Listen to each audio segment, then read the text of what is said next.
बहुत समय पहले की बात है। एक शहर में रामू नाम का एक गरीब लकड़हारा और श्याम नाम का एक चालाक व्यापारी रहता था। एक दिन रामू अपनी कुल्हाड़ी लेकर जंगल जा रहा था। तभी उसे सड़क पर सोने के सिक्कों से भरी एक पोटली मिली। रामू ईमानदार था, लेकिन उसे डर था कि अगर वह इसे अपने पास रखेगा तो लोग उसे चोर समझेंगे। उसने पास ही खड़े श्याम व्यापारी से पूछा, क्या यह पोटली आपकी है? लालची श्याम ने पोटली देखते ही तुरंत झूठ बोल दिया।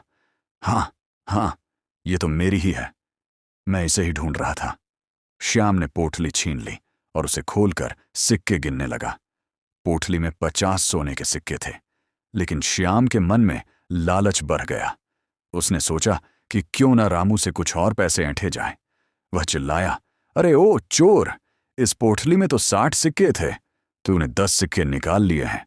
अब मुझे मेरे बाकी के सिक्के दे, वरना मैं तुझे राजा के पास ले जाऊंगा। बेचारा रामू कसम खाता रहा कि उसने पोटली खोली तक नहीं, लेकिन श्याम उसे खींचते हुए राजा के दरबार में ले गया। राजा बहुत बुद्धिमान थे। उन्होंने दोनों की बात सुनी। रामू रोते हुए अपनी ईमानदारी की दुहाई दे रहा था, जबकि श्याम 10 सिक्कों की मांग पर अड्डा था।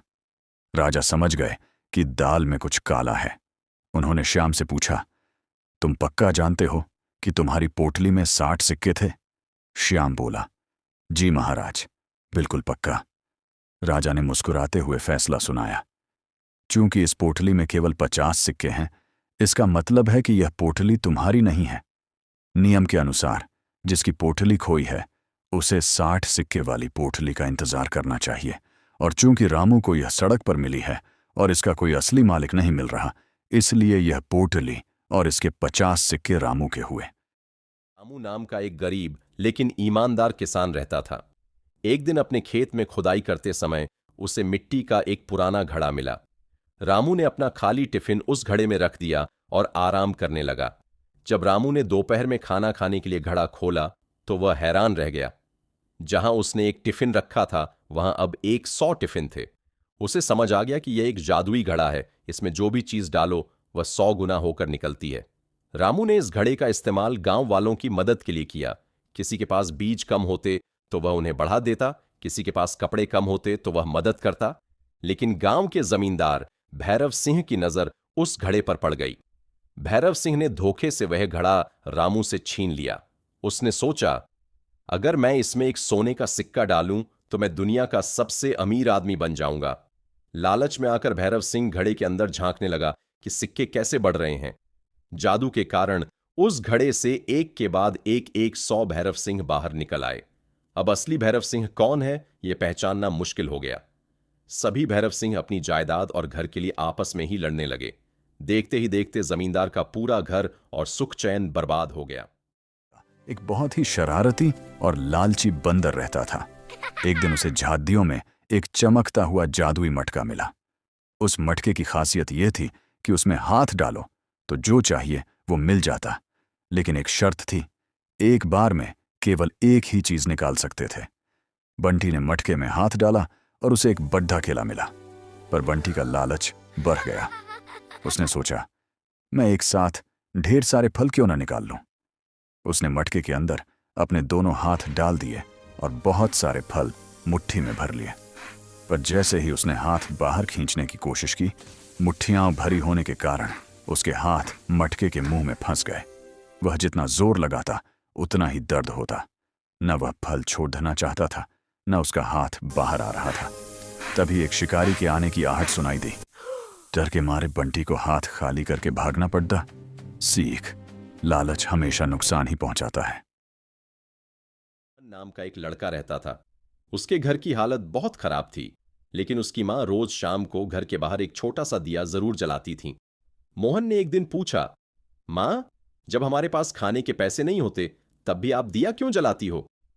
मां मुस्कुराई और बोली, बेटा, यह दिया मुझे याद दिलाता है कि अंधेरा कितना भी गहरा हो, रोशनी की उम्मीद हमेशा रहती है। कुछ साल बाद मोहन पढ़ लिख कर एक बड़ा अफसर बन गया। एक दिन वह अपने गांव लौटा। उसने देखा गांव के हर घर के बाहर एक एक दिया जल रहा था। गांव वालों ने बताया, तुम्हारी मां का दिया हमें उम्मीद देना सिखा गया। मोहन की आंखों में आंसू थे, लेकिन चेहरे पर सुकून था। का एक गरीब लकड़हारा रहता था। वह अपनी ईमानदारी के लिए प्रसिद्ध था। एक दिन नदी के किनारे लकड़ी काटते समय उसकी लोहे की कुल्हाड़ी पानी में गिर गई। रामू बहुत दुखी हुआ, क्योंकि वही उसकी आजीविका का एकमात्र साधन था। तभी नदी से एक जल देवता प्रकट हुए। उन्होंने रामू की परीक्षा लेने के लिए पहले सोने की और फिर चांदी की कुल्हाड़ी दिखाई। रामू ने दोनों को लेने से मना कर दिया और कहा, "ये मेरी नहीं है।"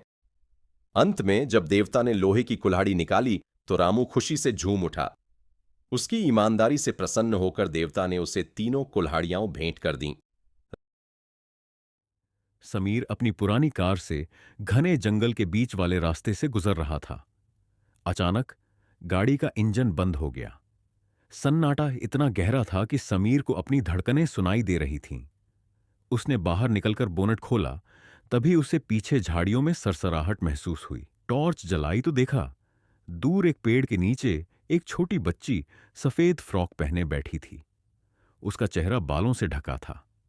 समीर ने डरते हुए पूछा, "बेटा, यहां क्या कर रही हो?" बच्ची धीरे से मुड़ी।